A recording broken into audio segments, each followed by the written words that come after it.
What's up, everybody? Happy Tuesday. Hope all you're having a great day so far.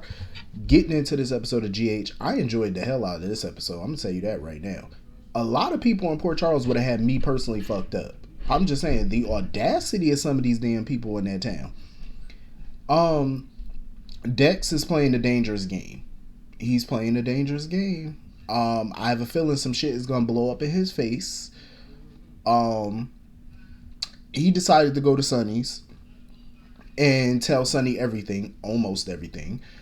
He told Sonny about the hook and how Jocelyn was gonna be a victim and Britt's involvement, his involvement. Sonny was like, okay, why the hell am I just now hearing about all this? Like, why you ain't say shit about this before? So he was claiming that, because, the whole Willow situation, so I didn't want to add to it. So Sonny was like, all right, thank you for respecting our, family privacy and all that, our moment. And for protecting Jocelyn, talking about, because she means a lot to me, or whatever the case, she's close to me, whatever he said.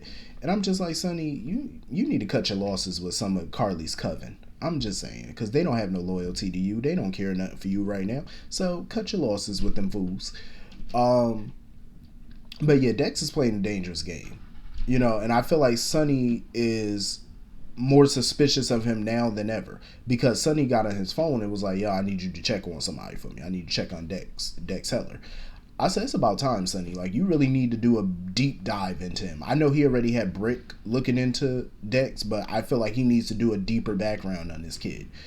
But yeah, he's playing a dangerous game. Like, you're working for Michael, you're double crossing Sonny, messing around with Jocelyn. I'm like, you are playing a game here, because even Michael warned him to keep Jocelyn out of this and steer clear of her, but he's not. So you're playing with fire at this point, son. So anyway, moving on from that, I always love the scenes between Maxie and Sam. I always do. I always enjoy them.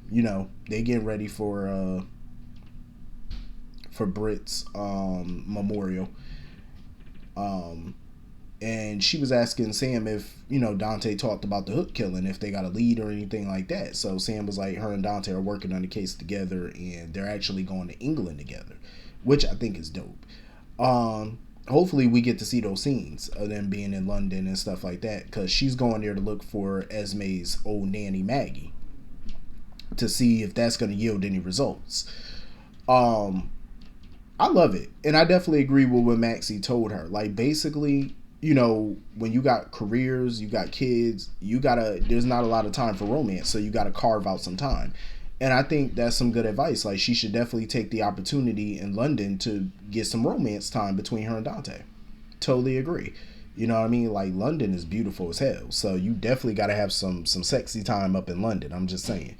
Like, you would be crazy to miss out on that. You know what I mean? London is gorgeous. Like, it's on my bucket list. Like, I always wanted to go, because they got an ice bar out there that I want to go to. Like, everything's made out of ice. The bar is made out of ice. The cups are made out of ice. They give you these big ass coats that you gotta wear. I say, yo, that look crazy. I really want to go. So like I said, hopefully we get to see those scenes. So anyway, moving on from that, William Lipton. William fucking Lipton. Him and Eden McCoy, I'm gonna tell you, him and Eden McCoy killed those scenes today. They murdered it. They did that's some Emmy award winning shit right there. Like, William ate that up. Him and Eden, they just devoured those scenes today like they were old pros. Like, that was some good stuff today. Jocelyn, I don't know where she get her audacity from. I really don't. Like, she must get it from her mama, because just yesterday she was telling Cam she don't owe him nothing. But then you turn around today and beg him not to reveal that you're sleeping with Dex because, you're worried about what Sonny's going to do to him. Cameron was like, so you want me to lie for your new dude, for your boyfriend? He was like, hell no. He said, nope. He said, as far as I'm concerned, me and you, our friendship is dead and buried. He was like, I hope, what goes around comes around, because he said at the end of the day, he said, I hope Dex cheats on you the way you cheated on me. My thing is, I do agree with Cameron, because it's an old saying, how you get them is how you lose them. So she messed around, on Cam with this dude. How you think you're gonna lose him? You know what I mean? Who's to say that he's gonna be faithful to you in the future, if there is a future?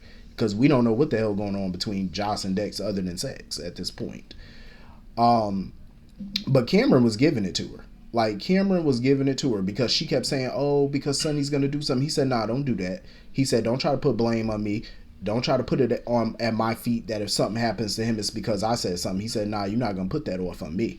Like Cam was just giving it to her, and I loved it. Like Cam was like, "I'm not keeping your secret." He said, "I'm not gonna keep that."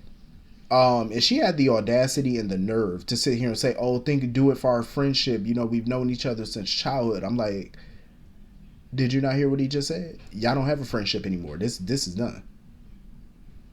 Like the same way you don't owe that boy anything, he don't owe you nothing. At the end of the day, so how you gonna ask him to keep a secret for you and your new dude that you cheated on him with? Like, she would have had me fucked up. I'm just saying, like, you would have had me all the way fucked up. But at the end of the day, Cameron told her that he will, keep the secret for now or whatever. He not gonna tell nobody. And she gonna sit there and thank him. He said, "No, don't thank me." He said, "Don't thank me for being a better person than you." I love that. I love it. Because as much as I would love for him to reveal her secret to the public, I respect Cam even more for not doing it. Because it's good drama for us if he did. But I respect him for being a bigger person. You know what I'm saying? And not doing that. Because at the end of the day, he's showing that he has more class and more respect than she has. Not only for himself, but for her. You know what I mean? Like he's not even doing it for her. He's more so doing it for himself. You know what I'm saying? Because I think in the back of his mind, he doesn't want to stoop to her level. Two, I don't think he really, if something does happen to Dex, I don't think he wants that to be on his conscience. If somebody does find out about them or Sonny does, he doesn't want it coming from him. He doesn't want to be the cause of that. So, I don't blame Cameron. I think he handled Jocelyn very well. And I don't blame him for not wanting a damn thing to do with that girl. Because she really don't have any respect for this cat. Like, she really don't. And he can do much better than Jocelyn. I'm just saying, you know what? If I was him, I would go to bed. Before I go to bed that night, I would get my Bible and I would pray to the good Lord that he dodged that bullet. Because now Jocelyn whiny ass is Dex's problem. So good luck with that, Dex. So she called Dex to let him know, oh, Cam's not going to say anything, but I lost my dearest friend, my oldest friend. Stop trying to act like you care about that boy, because you don't. So, Dex had to tell her, oh, Sonny don't know about us or whatever, but he will. He will soon. So anyway, Laura and Liz were having their talk. I love Laura and Liz together. I love it. She is such a mother figure to her. Like, she's more of a mother to Liz than Liz's own mother, and that's the sad part. But, it's a blessing. It's sad, but it's also a blessing. Liz was updating Laura about her visit with Carolyn or whatever, and Laura pretty much gave her some words of wisdom. She was like, listen, if she's really here to reconnect with you and she really wants you in her life and she wants to be a part of your life, she said at least meet her halfway. You know what I'm saying? At least do that. You know what I mean? If it don't work out, it don't work out. But at least try. Be the bigger person, try. And I totally agree. And, Liz agreed. She was like, I'll try. But Laura could also tell something else was going on with Liz. And she had a feeling it had something to do with Nikolas. And she was like, I already pretty much am somewhat up to date about everything. So she said, you might as well tell me what else is going on. So Liz was going to open up to her, I think, and tell her about Esme. But Cameron came in and interrupted. And he was all, chipper. And he was like, oh, let me get you guys something on the house or whatever. And he went to the back. And Laura and Liz was like, nah, something going on with him. The way he was acting, they say, yeah, he hiding something. Like, he hiding what's going on. And Laura and them knew it. But hopefully Cam opens up to them and tell them everything that's going on. Almost everything. Well, I think he should confide in them. Because I think Laura and Liz can give him some proper advice, about your next step. Especially Laura, you know what I mean? I would love to hear that conversation. So anyway, moving on from that, Nikolas. Another person who has the fucking audacity. So he invited Carolyn over. Because he told her, oh, I know all about Rico and what happened back in the day. Basically, he was like, I need you to do the same thing to Esme. I need you to suppress her memories. And he tried to bring Liz into it, talking about, oh, it's to save her life too. It's to save her, to protect her. Carolyn wasn't buying nothing that Nikolas was selling. He talking about, oh, that's why I need you just to do as I say and stuff like that. Carolyn wasn't buying it. She was like, no, you doing this to save your own self. And she said, I'm not gonna do that to that woman. You know, she was like, she's not gonna suppress Esme's memories, fam. Because she felt like Nikolas is only doing it to save his own ass. And he was like, yeah, I'm doing it to save me and Liz. Talking about, oh, you could, do right by Liz and make up for stuff or whatever. Carolyn was like, you know what? No. Because he tried to manipulate her. He tried to play on her emotions and stuff to reconnect with Liz by saying, oh, this could be a step in the right direction because you could be helping Liz. Carolyn wasn't falling for it. She said, no, I'm good. I'm not going to help you. And she stormed right up out the house, and I don't blame her. Because she saw right through Nikolas's BS, because that's all Nikolas is these days. Nikolas don't care about Liz like that. I think a part of him does, but not like the old days. You know what I'm saying? Like back in the day, he really had Liz's back. Now, I feel like Nikolas is more out for Nikolas than he ever would be for anybody else. It shows in his actions. And I'm glad Carolyn saw right through that and refused to help him. You know what I mean? I think that was a smart way to go, because why, get wrapped up in his nonsense the same way Liz got wrapped up into it. And I love that. Liz got wrapped up into it because of her history with Nikolas. Carolyn don't have no history with Nikolas, so it was easy for her to walk away because she don't want to get involved in that nonsense. And I don't blame her. As she should. Don't be like Liz and let your emotions, get the best of you and you fall into something that you're now legally, a part of, that can have legal ramifications. You know what I mean? So, no, I'm glad she walked away from his simple behind. So anyway, moving on from that. I'm gonna need Anna and Valentine to do something about Miss Renee.